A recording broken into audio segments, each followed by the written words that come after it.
నడుస్తుంది? Common high court ఉంటే నడుస్తుంది. అంతేగాని మన న్యాయ వ్యవస్థ మనకు వచ్చిన తర్వాత వాళ్ళు ఏం చేయలేరు. In fact high court is independent of supreme court. Supreme court has no control on high court. అందువల్ల వాళ్ళకి ఏం కావాలి ఇప్పుడు? But supreme court can always plays a crucial role in many things. కానీ అడ్మినిస్ట్రేషన్ మీద దీని మీద కూడా వాళ్ళకి ఏ మాత్రం కంట్రోల్ లేదు. అందు గురించి they want that the control of the High Court on the control on judiciary in Telangana should be in the hands of Seemandra people.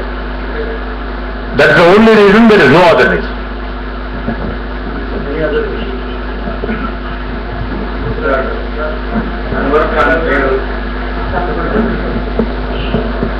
Cases ప్రస్తావన జరిగింది.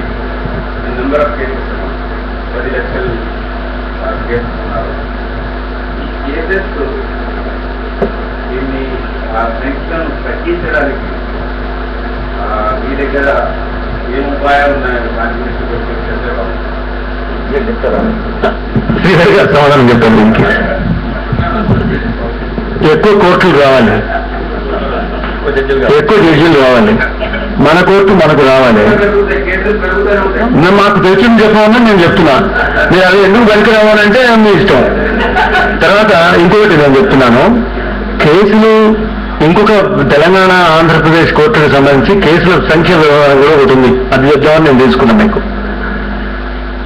One of the lobbying points